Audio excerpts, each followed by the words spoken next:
လား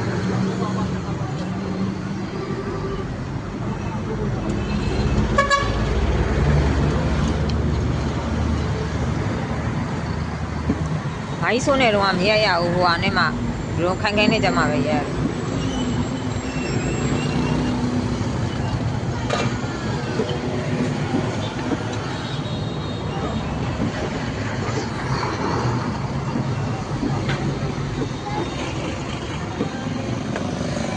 မျိုးလေးဟိုဟာလေးနဲ့လောက်ကြာမျိုးလေးဟိုပြောလာအောင်ရုပ်ပြီးမျိုးလေးကြားသွားလားဟိုတော့ဝက်ကြားပါစေ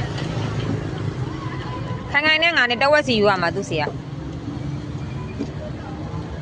နော်ခိုင်ခိုင်တို့နှစ်ယောက်ကတဝက်စီယူရမှာလေသူစီက